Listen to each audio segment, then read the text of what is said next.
Greetings, fellow podcast listeners. Welcome to another splendid episode of Useless Nerdy Knowledge. And I figured, 70th anniversary of the King of the Monsters, which is crazy to think about already. So I just figured, why not make an episode dedicating to, such an occasion. But the only thing was what can I possibly talk about exactly? Do I want to talk about the history of him? Do I want to go over my favorite movies? Maybe I could say that for another time. I almost feel like I already did that, but I figured it would just be a lot more fun, a lot more simpler, just to go down the line of the list of all the different Godzilla movies, just to name them all off.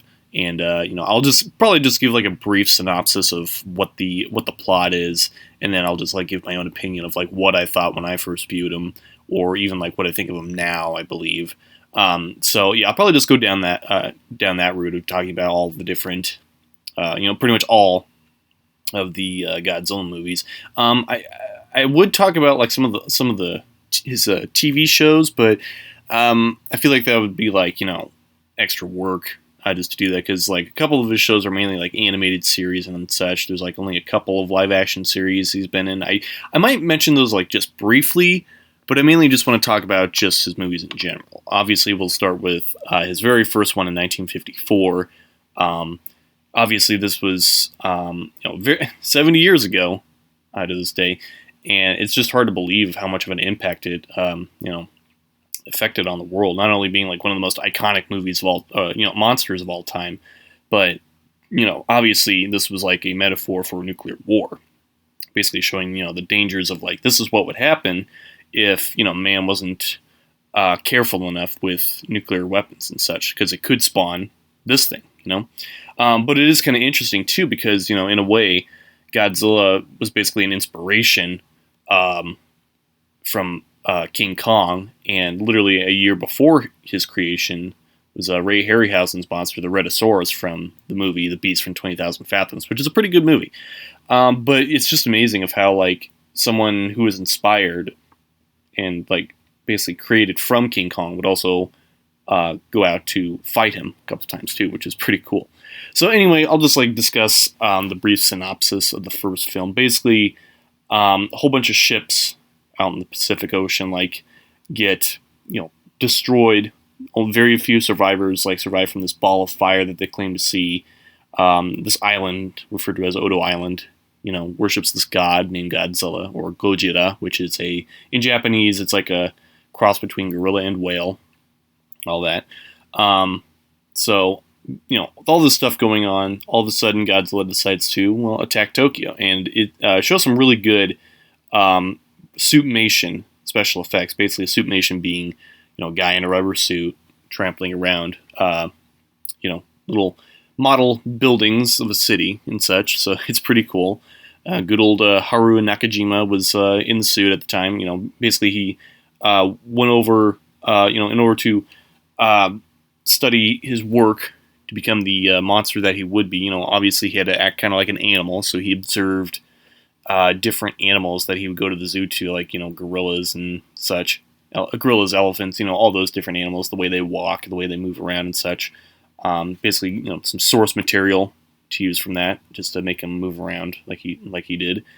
The music, obviously, with the Godzilla series is very memorable. Mainly just his main triumphant theme throughout the series is pretty memorable. Soundtrack's amazing. The special effects director Eiji Tsuburaya, a very legendary person.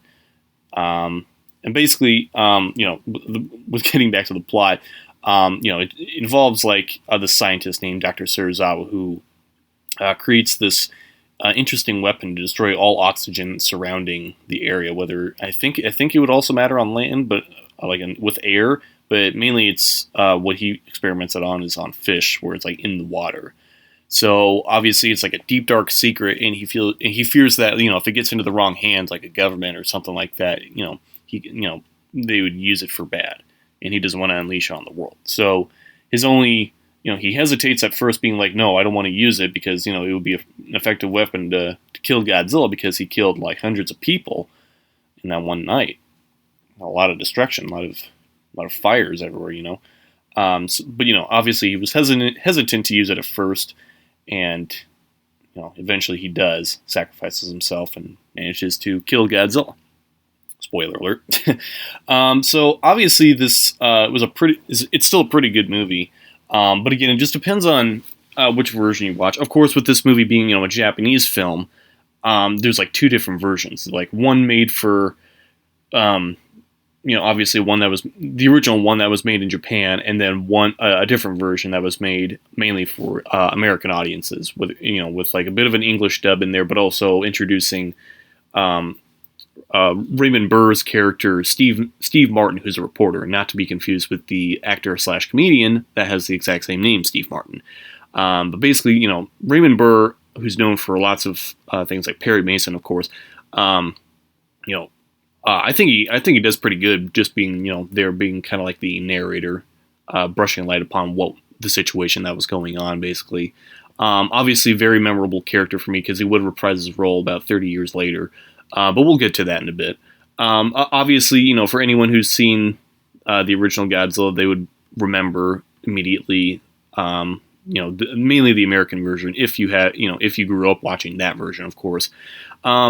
For me, there's no right or wrong way to watch which one. You can watch the Japanese version in all its glory because it's the original, obviously, or you can just be like a simpleton and watch the original American release version that was referred to as Godzilla King of the Monsters.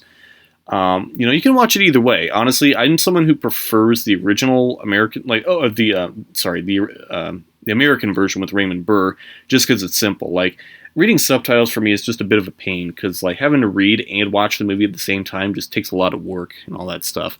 That's kind of why it's kind of hard for me to watch certain Japanese programming like Ultraman and such, because like the fact that I have to read while watching is kind of a pain. It's one of those things where I really want to like learn Japanese so that way I can like read and listen to Japanese without even needing to know exactly what they're saying and such. But it's even if I do want to dedicate myself to that, it'll take a lot of time to even know or learn Japanese.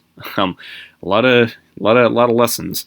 Anyway, but yeah, I think that obviously the film still holds up, even though it's like, an old, it's really old film. It's in black and white, it's dark and all that stuff. I still think it's like fantastic. Obviously, about a year later, they decided to make a sequel called Godzilla Raids Again. And this time would mark, like a little tradition that Godzilla kind of goes throughout almost every movie, where he basically fights a different monster, or at least a monster. And his first enemy who would be his later known best friend would be this spiky armadillo monster referred to as Anguirus. There's not a whole lot to say about him except for the fact that throughout the years, like his Americans trying to translate his name was a bit difficult because they kept referring to him as like Anguirus, and all that stuff. Nobody knew how to pronounce his name. That wasn't until like way later where his official trademark name and pronunciation was Anguirus. A bit tricky to spell, but regardless, it's he's still a very memorable monster. Now with a brief plot about Godzilla Raids Again, it just like involves like these tuna shipping, these people trying to search for tuna, to ship them out and make them as food, obviously. But apparently, these two guys in planes land on an island and discover that there's like another Godzilla and another monster there as well. So basically they just, get in trouble with all that stuff. And with Godzilla being lured towards fire, he kind of goes towards the land and all that stuff. Then these two monsters duke it out in Osaka. And that's pretty much it. It's not necessarily a good plot, but it's just there. In all honesty, the movie really isn't too great. But if I am being completely honest, I would prefer to watch the Japanese version over the American released version. The reason why I bring that up is because the audio cues and even the American title itself is horrible. Even though it's officially known as Godzilla Raids Again, the American release title for whatever reason was Gigantus the Fire Monster, which is extremely stupid. And not only that, there's even scenes where when Godzilla does show up, that you hear Anguirus' audio cues, which makes absolutely no sense. It's like when you see Godzilla rising up from the water, you hear Anguirus' roars, and you're like, what the hell? What? Where is he? I don't see him anywhere. Even like after Godzilla, fought him and defeated him, you still hear audio cues of Anguirus, and it just makes no sense. In the Japanese version, you don't hear that at all. It's just Godzilla's own roars. So I think it's like something to the effect of like where the dialogue in the American version says they're like sort of related or something like that. Like they're part of the same family, so that's why you hear it all the time. But it just irritates me to no end. So I'm just the kind of person who would probably prefer to watch the original Japanese version just so I don't have to hear those stupid audio cues and not hear them constantly say Gigantus, because I absolutely hate it when they call him Gigantus. And then, of course, the next movie was King Kong vs. Godzilla. And I've mentioned it many times before of how King Kong vs. Godzilla was my first Godzilla and Kong film I ever watched. It was on VHS. I watched it over and over and over, blah, blah, blah. Still a great movie, in my opinion. It's not great by today's standards, but it's like cheesy. It's a guilty pleasure because it's like so much cheesy fun. The kind of brief plot about this is that Godzilla breaks free from the icebergs, back from the previous movie where he was like buried in ice. Then a television network company needs to boost their ratings, so they happen to find King Kong on this island. So they take him back, but of course he breaks loose, and the first fight between Godzilla and Kong is very brief. It's basically a way to get to know themselves, I guess. And then they kind of, split ways to destroy different parts of Tokyo. Then eventually, Kong is, flown via giant balloons to Mount Fuji to fight Godzilla, and it delivers what it promises. And back in the day, it was one of the highest-grossing Godzilla and Kong films ever made. And I want to say it still holds that record. I can't be sure on that, but I want to say it still does. And I don't doubt it because King Kong obviously was a huge popular name, and even with Godzilla in the mix, it was pretty interesting. But it's still kind of cool of how like originally it was planned to be King Kong versus the Ginkgo, which was actually known as Godzilla or King Kong versus Frankenstein, basically like where Dr. Frankenstein would make pieces of different animal parts, making him this giant monster called the Ginkgo. There's interesting concept art for it, and honestly, I wouldn't mind still seeing that. But Toho obviously changed Frankenstein's monster to Godzilla. But without scrapping the idea, they made Frankenstein Conquers the World with a sequel called War of the Gargantuas. That's a whole can of worms for another time. Anyway, then after that, in 1964 comes Mothra versus Godzilla. The other titles would go to as Godzilla versus Mothra, or the really dumb title called Godzilla versus the Thing, which I absolutely hate. I get they were trying to. I think the Americans were just trying to surprise us with Godzilla versus this mysterious monster that we don't know, even though we would see her, before in her own movie Mothra. So it's just like, what's the point of that? And even the lobby cards and the posters of this thing that's like censored through a bar, so that way you don't know what this thing is just extremely misleading. But what do you expect? That's what a lot of movies had back then, where it's like, oh, if you want to see what this is, you got to go see the movie, whatever. Obviously, a lot of people really like this movie because it's Mothra and Godzilla fighting each other, duking it out. And I'll be honest, it's not necessarily my favorite Godzilla movie. It's just something I kind of passed by. Like, there's nothing wrong with it. I think it's fine. It's just something I didn't watch a whole lot growing up, and I think that's one of the things that kind of affects me. Where it's like, if you didn't watch it growing up or you didn't see it a whole lot back in the day, it just doesn't hold up for you as well. I still like it, don't get me wrong, I still like the film, but it's just not something I watch all the time, if that makes sense. Now, on the complete opposite, the next movie, Ghidorah, the Three-Headed Monster, or back when it was referred to as Ghidra, the Three-Headed Monster, was a movie I also liked, kind of, I want to say like second next to King Kong vs. Godzilla. So this basically involves a bunch of Martians controlling the mind of a princess that's warning the people of Earth about Ghidorah that's coming down to destroy Earth. And in the midst of this, they also happen to have Godzilla and Rodan, who's from his own previous movie, Rodan. Basically, they're like duking it out, basically because they don't like each other. They just happen to run into each other and they start fighting each other. So then one of Mothra's offspring, a larva, has to break it all up, try to get them to team up against each other, but against this Ghidorah. They hesitate at first. They basically disagree. They don't want it. They just want to fight. They don't care for humankind. So Mothra's like, okay, fine. I guess I'll try to do it myself. Obviously, when Ghidorah lands, basically Mothra gets her butt kicked, So then Godzilla's like, okay, fine, let's get this fight over with, because he just likes fighting, I guess. And it's a pretty fun movie, honestly. The human plots, obviously you'll notice a theme in the human plots. They're always like really boring. You don't remember their names necessarily. They're pretty forgettable, pretty annoying sometimes. But the monster fights are always great, especially this. This was a great monster bash. Now, the next movie, Godzilla vs. Monster Zero, or Invasion of Astro Monster, which I don't really like that title. Whether it's like the official title or not, I don't like that. I'd like to refer to it as just Godzilla vs. Monster Zero, or even Monster Zero, but probably just Godzilla vs. Monster Zero. This makes more sense to me. Now, it's basically like a small, almost like a rehash of the previous movie, and this time they're kind of like excluding out Mothra, but basically it's like Godzilla in outer space. Basically, it's like, these guys, and this was also like before the moon landing too. So anyway, these guys in the rocket ship go all the way to a mysterious planet that's hiding behind Jupiter, referred to as Planet X. So when they land there, they find these aliens called Zillions, or X-aliens, whatever you want to call them. They basically say they're in danger of their planet because of Ghidorah. So they basically want to borrow, and they refer to him as Monster X. So they want to borrow Godzilla and Rodan, referred to as Monster X1 and Monster X2. So they use their UFOs to, fly them out to Planet X and have them fight Ghidorah.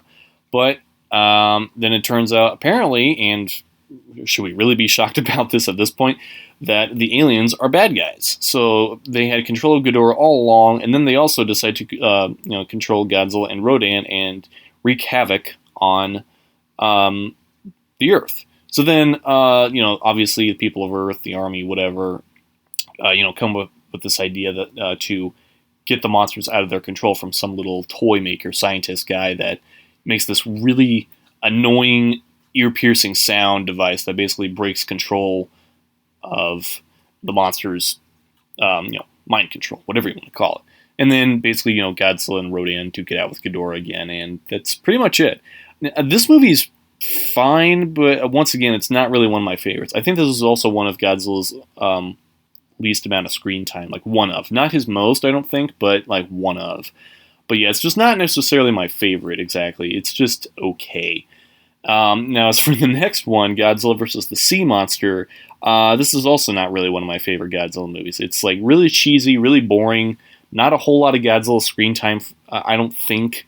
It focuses more on the humans, and that's okay, because I get there was like a plot, of them trying to escape an island, but with them, trying to escape the island, there's this giant lobster thing referred to as Ebera, which is the quote-unquote sea monster.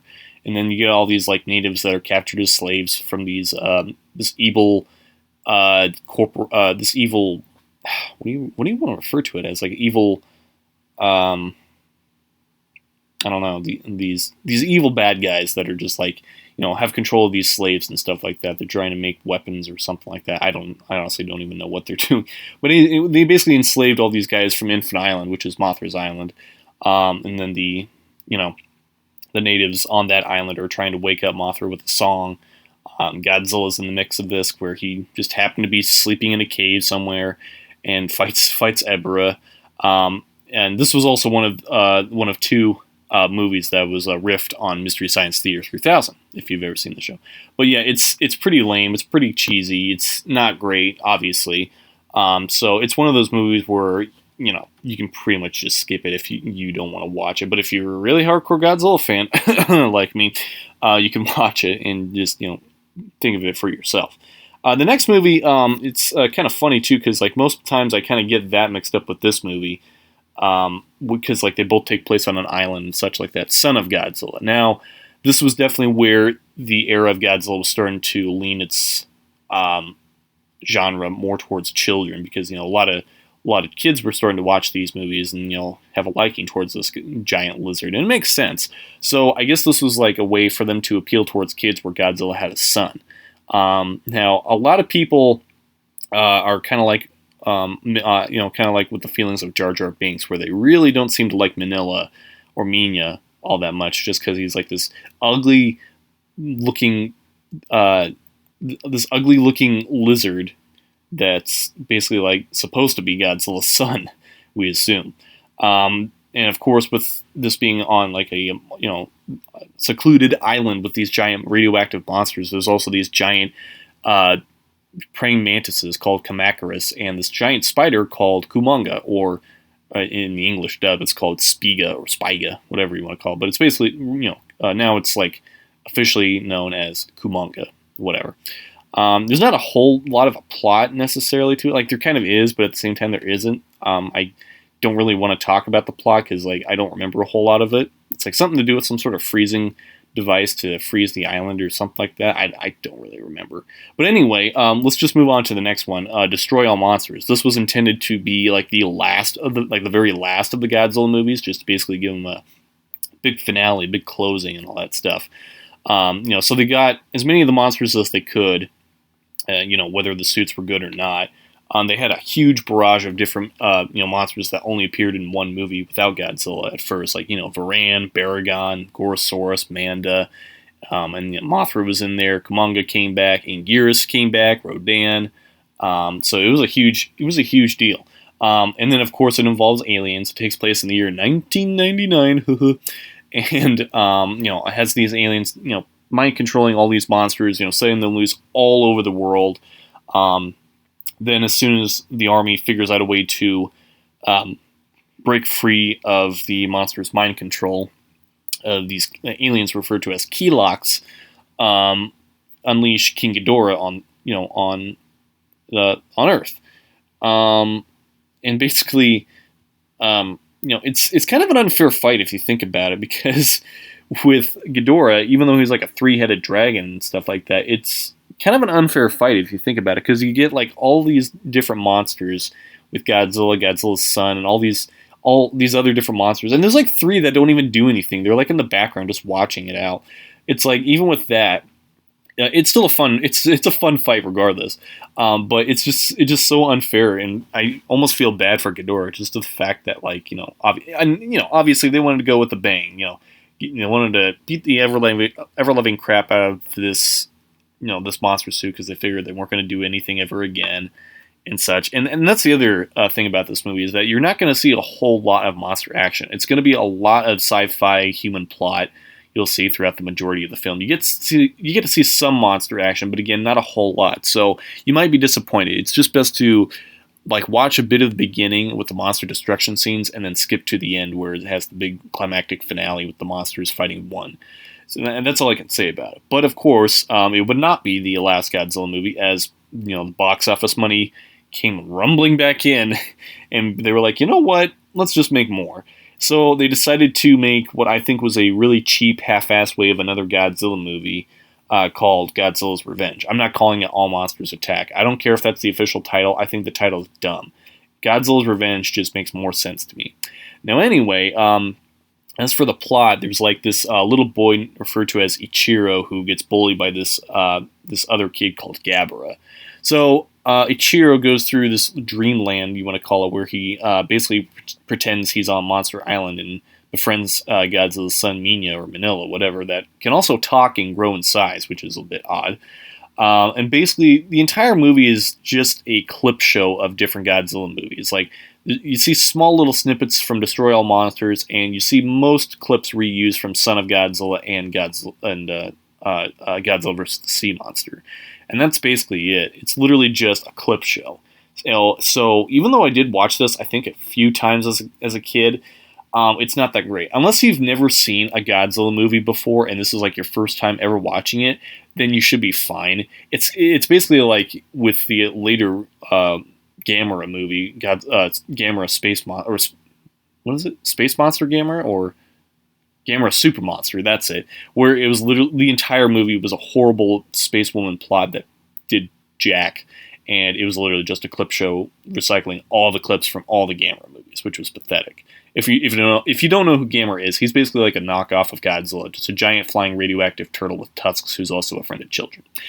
Anyway, but yeah, Godzilla's Revenge really isn't all that great, considering it's literally just a clip show. Even when like you look at the back of the DVD box, it shows like the copyright characters, like the icons of like who appears in the movie. It shows the icons of Gorosaurus, Anguirus, and Manda, where they aren't even in there. It's literally just the stock footage, and they're only there for like 2 seconds, and that's it. So I don't know if I would really count that. It's even hard to even count the icons of Ebra and Kamacuras and Kumanga, because even though those were stock footage, they still show them in there. Like, Kamacuras kind of counts because there's like one small bit of new footage in there, I think, but at the same time, it's just like, why even bother?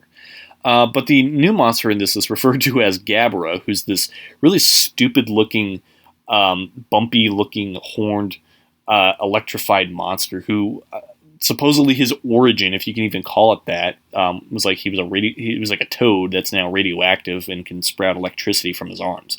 I don't necessarily know why there needed to be an origin, considering this monster is literally living in this kid's mind. Unless he's like Freddy Krueger and lives in people's dreams, that would be a different story. But yeah, Gabber is pretty unlikable. Nobody likes this guy because he's so stupid.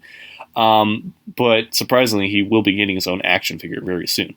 But anyway, yeah. As for Godzilla's Revenge, not really my favorite. Now, a couple years later, 1971, would come Godzilla vs. Hedorah, or Godzilla vs. the Smog Monster, whichever you prefer. Once again, this isn't necessarily one of my favorite Godzilla films, but it's one of the more weird and interesting ones. Now, this was also one where it was starting to shift its way from kids, and this was like the weird psychedelic 70s era of Godzilla, and with all this, honestly, I don't even know what to say about it, but it's basically about this space creature called Hedorah that basically builds itself up from pollution. Obviously, this was like an anti-pollution message because, you know, back in the late 60s to early 70s, there was this anti-pollution message because there was like, you know, huge pollution throughout Japan back in the day, and, you know, obviously this is one of those anti-pollution type of things where they wanted to be like, hey, just don't pollute because, you know, it's bad for the environment and such like that. But yeah, as for the entire movie, it's pretty weird. It's just like you get all these like weird visuals and like these animation sequences and such. It's just like absolutely bizarre of like what's even going on. So yeah, I'd say just watch it for yourself and you think about what it is really, because like it is just absolutely bizarre. But it is kind of interesting to see how Hedorah like evolves over time throughout the movie. And I want to say this is probably like one of Godzilla's toughest opponents, just considering he's literally a monster made out of sludge and pollution and slime and just who knows what else. It's just absolutely disgusting. Now, the next movie I want to say would probably be one of my least, if not my very least, Godzilla movie, Godzilla vs. Gigan. Now, if you remember me referring to Godzilla's Revenge being a huge clip show movie, oh, you ain't seen nothing yet, because not only is this a clip show movie yet again, it barely has any Godzilla throughout the entire plot of the movie. Once again, we're involved with more aliens, mind-controlling Gigan and King Ghidorah, and specifically, to be specific on this, they are space cockroaches from outer space disguising themselves as humans. So that's kind of funny. So, yeah, the entire movie really isn't all that great. Even when you skip to the very end of the movie where Godzilla and Anguirus duke it out with Gigan and Ghidorah, it's not even that worth it because it's like, 15 minutes into the film that they actually fight, and that's it. So, yeah, it's not all too great. But I can at least say Gigan is one of the more memorable Godzilla monsters because he's like a cyborg space chicken or something like that. But he's pretty memorable, really. I do like Gigan's design. I think it's pretty interesting and unique. Now, then the next movie, Godzilla vs. Megalon, is a pretty interesting one. And once again, it's another one of the two films of that Mystery Science Theater 3000 watched. Now, with this film, this was probably one of the most well-known, considering how extremely cheesy it is. For the longest time, this was claimed to be in the public domain because whoever was in charge of the copyright of this film forgot to put the copyright on there, and thus there were so many VHS copies of the movie when this came out.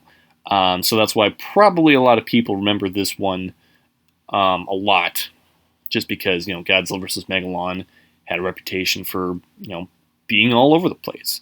A lot of that exposure. And even before the movie was made, there was like a contest where kids would submit their own like robot designs, and one kid designed this interesting looking robot, I think with wings or whatever, called Red Alone. Now, even though the name and the entire design was not used, Toho, for whatever reason, just basically took inspiration from that, made him a bit more Ultraman-y, and referred to him as Jet Jaguar. So most of the plot of this movie kind of revolves more around Jet Jaguar fighting this monster that looks almost similar to Gigan, referred to as Megalon, who's like a subterranean alien beetle sort of thing. And that's about it. Gigan joins in the mix too, and Godzilla eventually joins the fight. And despite the fact that this movie is really cheesy, in a way it's a bit more fun than Godzilla vs. Gigan. Actually, no, it's way more fun than Godzilla vs. Gigan. But it's still not a great film. I mean, it's cheesy as all hell. But it's still pretty fun. Then eventually we would finally get one of the more memorable and more appreciated, Godzilla films, which was Godzilla vs. Mechagodzilla. So the funny thing is that this was even before this film. This was obviously with Mechagodzilla, this is one of the more popular Godzilla monsters, where he was also the robotic doppelganger of Godzilla. And before this movie, King Kong actually had a robotic doppelganger as well, referred to as Mechani Kong in King Kong Escapes. So technically, Kong had a robot doppelganger first before Godzilla did. But anyway, I think this movie is actually not too bad. Even though, once again, it has a lot more human plot in there, I still think the movie is pretty interesting. It involves like this meteor coming down from, I think, Mount Fuji. And then like all of a sudden it turns into Godzilla. That sounds a bit different. Anguirus appears out of nowhere and starts to fight Godzilla, and then after some skin peels off, sheds off, you see this glowing silver thing on his arm. So it's like, wait a minute, something's not right. Eventually, later that night, Godzilla's attacking the city, but then all of a sudden another Godzilla emerges from a building for whatever reason, and it's revealed that it is a robotic Mechagodzilla, basically. And so they duke it out, but of course, both monsters get damaged very badly in like the first ever beam clash, I want to say, from a Godzilla movie. And they go their separate ways. Mechagodzilla gets repairs. Godzilla goes away and heals from his bleeding. And then later, King Caesar, who's this guardian in Okinawa, is woken up by a song to help defeat Mechagodzilla, and Godzilla eventually joins back and helps King Caesar try to fight off Mechagodzilla. It's pretty fun to watch, honestly. It's not too bad of a film. It's pretty good. As for its sequel, Terror of Mechagodzilla, it's not necessarily my favorite. It kind of involves this plot of this scientist who discovers this dinosaur thing called Titanosaurus, who is pretty annoying. He has this really annoying roar and cackle, but his fin can like bring up large gusts of wind and such. There isn't a whole lot of Godzilla screen time for like the first hour, I want to say, and then eventually Godzilla shows up. It's not necessarily my favorite Godzilla film. It's just one of those ones that's pretty forgettable for me. It's not one I tend to watch all the time, so it's just it's not all too great. Eventually, finally down this road, like this would be the last in the Showa era timeline, where they basically gave Godzilla like a good 9-year rest, pretty much. So then in 1984 comes the return of Godzilla, or just Godzilla, or Godzilla 1984. And in America, it was referred to as Godzilla 1985. There isn't a whole lot I want to say about it, because once again, this was one of the movies that I haven't seen a whole lot of, and it doesn't help that it didn't really get a whole lot of, home video releases, and still has yet to have a whole lot of home video releases on DVD. Like, it was released through Kraken Releasing, but now, for whatever reason, it's out of print and hard to get, which is pretty ridiculous.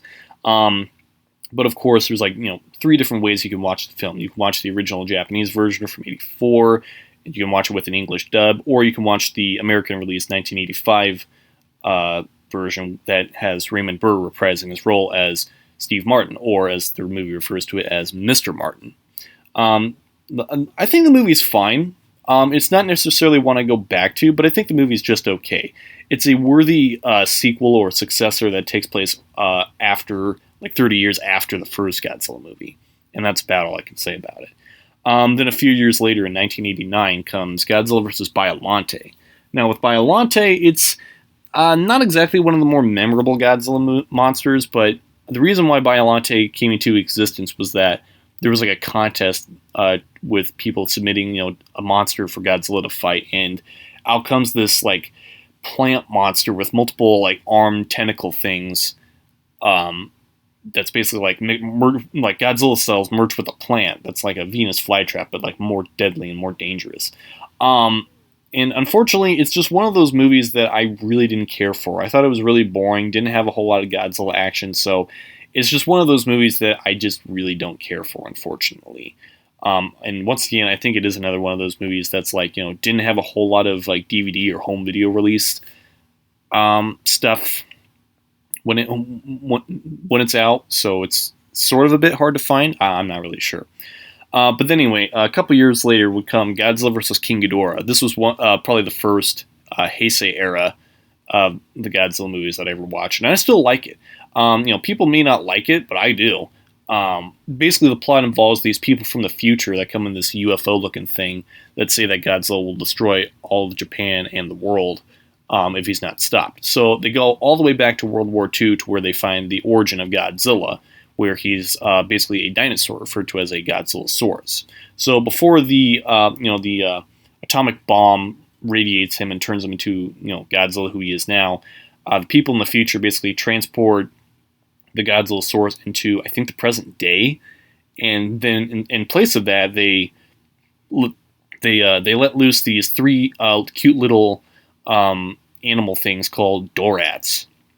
And then apparently in its place comes King Ghidorah, who's now mutated from the atomic bomb. So they have to find a way to bring Godzilla back in order to defeat King Ghidorah. So what they do is they have this nuclear sub that holds a bunch of nuclear energy or nuclear weapons, and they basically turn this Godzillasaurus into a more powerful, taller, and meaner Godzilla than he was before. So Godzilla and King Ghidorah duke it out, and now the problem is they need to get rid of Godzilla now because he's even meaner and badder than before. So what they do is that one of the good people, one of the good guys who is also from the future, goes back into the future, back to the future, and basically transforms Ghidorah into this cyborg mecha King Ghidorah to basically finish off Godzilla, or at least get him as far as possible from Tokyo. Now, it's a ridiculous movie, and it's so bizarre, but it's pretty fun to watch. It's a lot of fun. Even the human plot isn't too bad, but of course it's not something I necessarily care for. I think just the sci-fi elements in it just like help out and really stand out, and I think the movie is just a lot of fun. The next one, Godzilla vs. Mothra, or Godzilla and Mothra, The Battle for Earth, whatever you want to call it. I think this movie is just okay. Once again, it's not necessarily one of my favorites, but it does introduce a new monster called Batro, who's basically like an evil version of Mothra, just like this spiky-looking thing that kind of has Rodan's roar. It's kind of interesting. There's not a whole lot to it. It's just, Batra's here, Godzilla's in the mix, and Mothra's got to stop him, blah, blah, blah. That's about all I can say to it. Then comes Godzilla vs. Mechagodzilla 2. Now, this isn't necessarily a direct sequel. It just shows a second version of Godzilla, or Mechagodzilla, I want to say. So, the plot kind of involves this little egg that transforms into this baby Godzilla. Rodan comes back and tries to eat the egg, but Godzilla stops him. So they take the egg back to civilization, where it turns into this baby, hatches into the baby Godzilla. Godzilla tries to find the baby, but Mecha Godzilla that's built from Mecha King Ghidorah's shells, or whatever you want to call it, is made up as like a defense weapon. And Rodan happens to, rise up back from the dead as Fire Rodan, basically giving Rodan these fire powers and such like that, which is kind of cool. So the climax kind of has this end of like Godzilla and Rodan and Mechagodzilla all fighting each other, and it's pretty fun to watch. So there's not a whole lot else I can say about it, but I think it's pretty good. The next movie, Godzilla vs. Space Godzilla, is probably another one of my least favorite Heisei era movies. The baby Godzilla grows up to look more cutesy-wootsy into little Godzilla. Mogira, who's a bit of an obscure kaiju who came from the 1957 The Mysterians, kind of gets an upgraded, more modern-looking design, and rather than working for aliens, he's a robot working for the humans. Basically, is like another defense robot, just a bit not as interesting as Mechagodzilla. But anyway, Space Godzilla has a bit of a complicated origin story, where it's referred to as the cells of Biollante were scattered on Godzilla. Then when Godzilla fought Mothra, the cells went onto her, and then those cells of Biollante went up into space when Mothra went up into space and went to a black hole, and then transformed into this thing called Space Godzilla. But it doesn't exactly make a whole lot of sense with the whole plot of Godzilla versus King Ghidorah being in there, because if they transported the Godzillasaurus back, Biollante wouldn't have existed or something like that. I don't really know. It's really complicated, but then again, it's just best just not to think about it. It's a movie. Who cares? The point is that Space Godzilla is, once again, probably one of the more memorable Godzilla monsters, considering he's basically like Godzilla if he had space psychic powers and all these crystals building up and such. But he's pretty evil. He's pretty scary and nasty. But once again, I don't really remember a whole lot of it. It's just not really one of my favorite Godzilla movies. It's just kind of meh for me. However, for the next movie, Godzilla vs. Destoroyah, I think it's actually probably one of the best ones. Back in the day, this was a big deal to where Godzilla died. Basically, they wanted to actually kill off Godzilla. So basically, what they decided to do was that Godzilla's heart was like melting down because of all the nuclear energy surrounding Godzilla was like eating him up, and basically he's like a literal ticking time bomb where if he blows up, he'll take the entire Earth with him, which is a huge deal. So you get this like really cool burning looking form of Godzilla where he's just like all smoky and like burning and just like all glowing and stuff. It's just intensely like intimidating, really. The baby Godzilla comes back, but this time looking more like Godzilla, and referred to as Godzilla Jr., where he looks a bit more adult, but he's still like really small in size.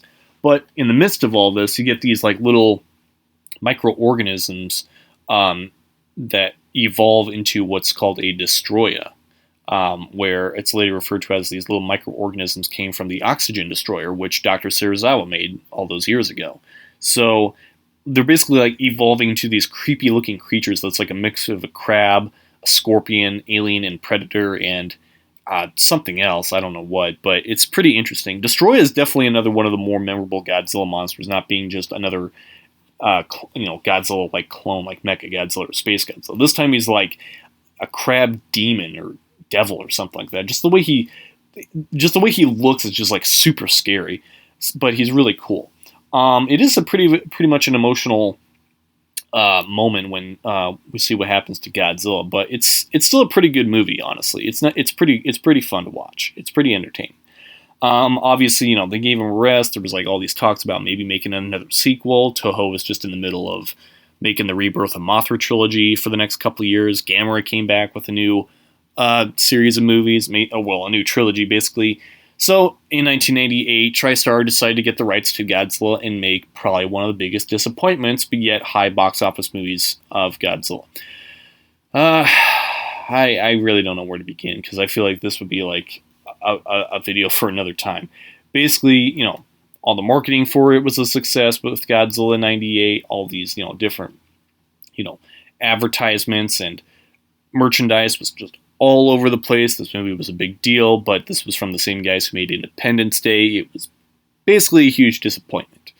Nobody liked it. A lot of stuff was held back, or people didn't want to buy the Godzilla merchandise anymore, and all that stuff, so it was a huge disappointment. However, the animated series of Godzilla was pretty good, and now that Godzilla had owned the rights to this design of Godzilla, they refer to it now as Zilla, where basically he's just not really a real Godzilla. He's just like a mutated iguana, basically. So he's not an actual Godzilla. He's just a Godzilla in name only, if you want to refer to it as that. So in the midst of seeing this, Toho decided to, revive Godzilla once again and come out in 1999, literally a year later, with Godzilla 2000. There isn't a whole lot to the plot of this movie. It's just, Godzilla's back, and, this Godzilla tracking, Godzilla tracking force. I forget what it's called. Basically, they, track down Godzilla, but then all of a sudden you get this giant meteorite that like comes out of nowhere that's like also flying and living or running around all over the place, that turns into this weird alien that's later referred to as Orga. Orga's pretty cool. But there's not a whole lot else to say about it. It's just one of those movies where it's like you'd have to watch it for yourself. The next movie, Godzilla vs. Megaguirus, is also another one of my least favorite Godzilla movies. It's nothing too great. It brings back like a bit of an obscure Godzilla, or an obscure monster that came back all the way back from the original Rodan in '56, where it has these insect-looking things called meganulons that evolve into this giant, fast-moving bug dragonfly thing called Megaguirus. And he's basically like, well, a giant dragonfly. That's about all you probably want to say about it. But there's not a whole lot I can necessarily say about it. It's like, the army tries to get rid of Godzilla with black holes or something like that. So yeah, it's just not anything too memorable.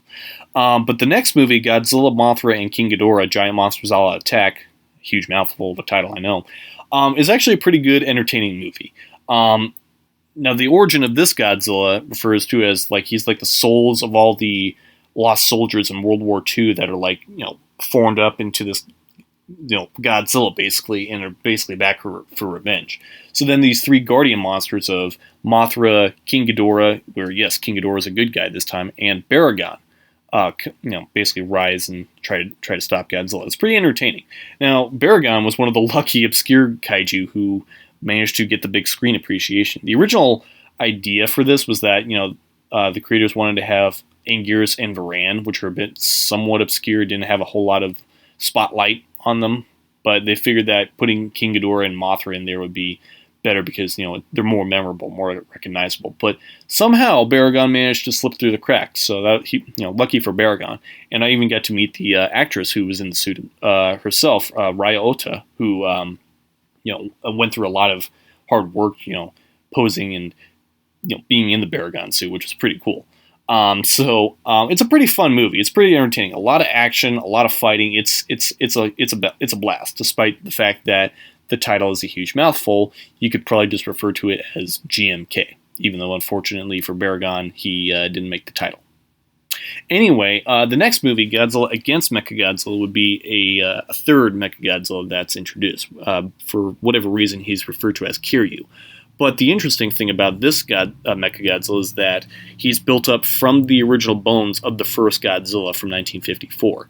So I guess it just makes it a good structure for a Mechagodzilla to fight another Godzilla. I'm not entirely sure.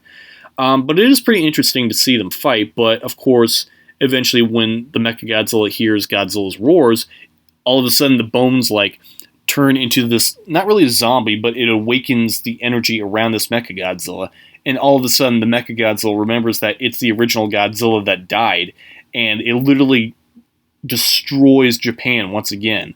And it takes a while for the robot to shut down out of energy, So it's a pretty interesting twist, honestly. It's pretty cool, just the fact that, the robot remembers it's Godzilla all of a sudden, so the bones, so it's like, you're dealing with both fire, or you're fighting with fire, but you're what's the thing I'm trying to refer to as?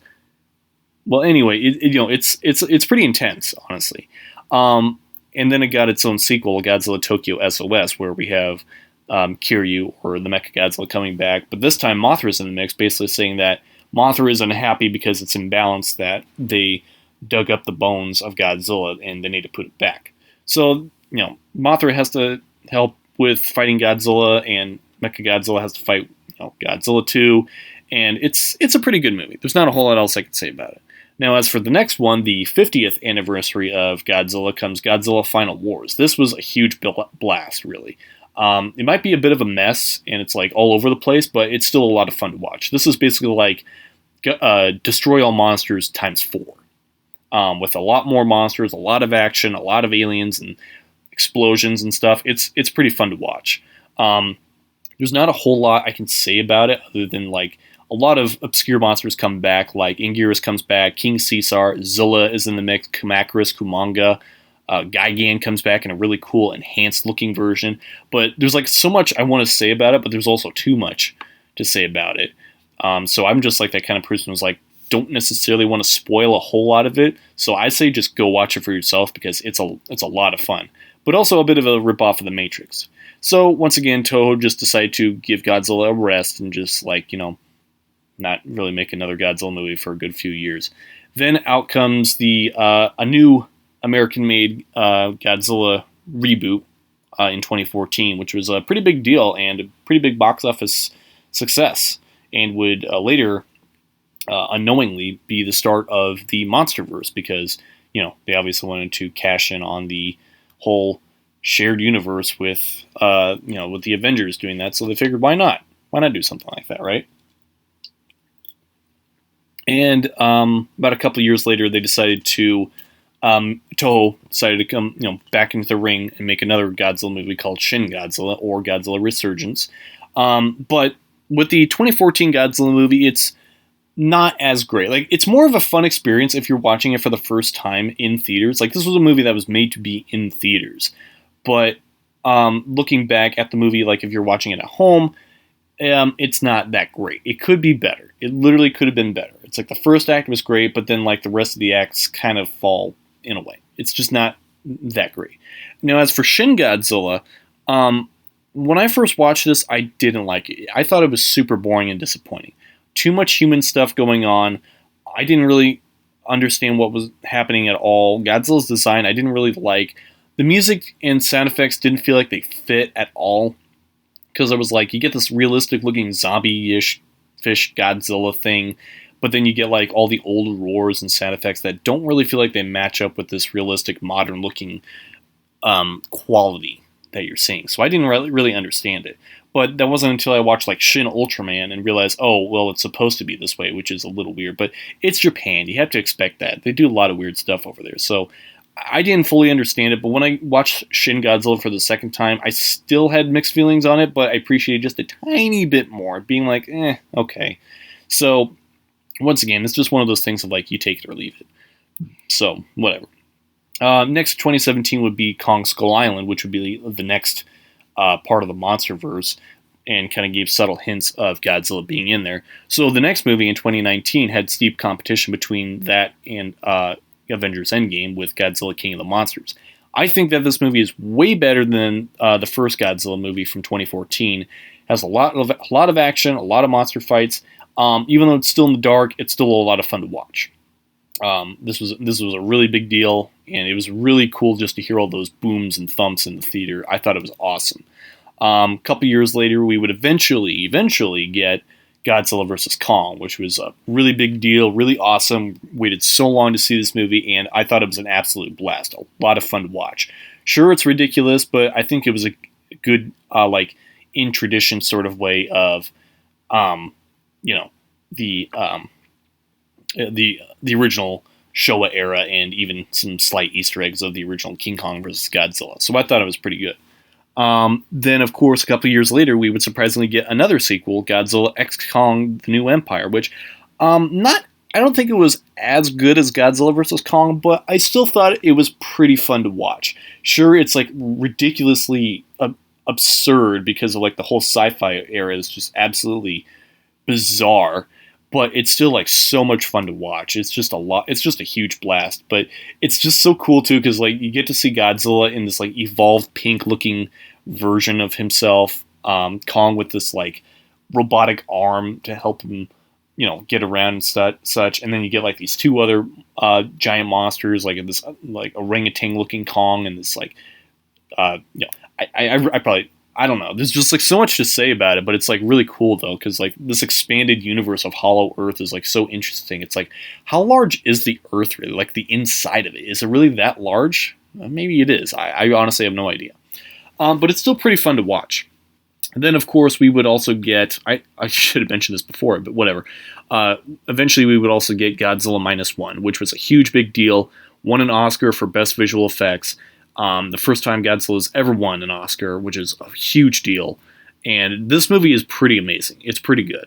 Obviously, it's more of a dramatic sort of thing, because it's like, that soap opera type of thing that critics would eat up, where it's like, drama and all that stuff. I think it's still pretty good, regardless. When I saw this in theaters, this was really cool to watch. It was like the first time I ever watched a foreign film with subtitles, I believe. And, we didn't get an English dub with it because, it just wasn't available at the time. at the moment, I'm still waiting for it to be on Blu-ray to be released. It'll be released later this month, but it was still like really fun to watch. It was really amazing to watch. It was a huge emotional roller coaster ride, and everything about the effects looked amazing. And like it was pretty intense too, because like the scene where they're like on the boat, kind of like a tribute to Jaws, I thought was really cool, really intense. I thought that was absolutely amazing. Everything about this film was like pretty good. The ending could have been different. I don't want to give it away, but I think that just one slight thing at the very, very end could have been altered or just not in there at all. But other than that, I still think Godzilla Minus One was great. They're already in the works of making another one, like a sequel. And I guess we'll just see what the future holds up. If they'll make another MonsterVerse sequel, if they'll bring more monsters in, I really hope they do. Maybe some more copyrighted ones from Toho. I don't know, but we'll see. I guess we'll just see what the future holds up. I don't know if we'll get any more. Because like the thing is with the 70th anniversary of Godzilla, like so much stuff has come out, so much merchandise, like so many toys, so many comics, so much everything. It's just hard to keep up, and it's just so much. And it's like if all this stuff happened when I was like a really young kid, I would have flipped my everything. I would have gone absolutely berserk. But it's still like a lot of fun to show, to see that people are still appreciating Godzilla. Like they're still caring on. There's still, a lot of people, a lot of newcomers that are discovering him throughout all this different stuff. A lot of people are starting to appreciate him a lot more than back in the day, and he's getting a lot more exposure. And not only that, even Ultraman himself is getting more exposure because they're pushing it more in the U.S. And I think that's really cool because like both of those guys really needed a lot more exposure that they should have had a long time ago. And I can definitely appreciate that. So it's great. So that's pretty much all I want to say. Just like going over brief thoughts about every Godzilla movie, and that's about it. Happy 70th anniversary, Godzilla, the king of the monsters himself. So here's to you in your next movie, whatever it may be.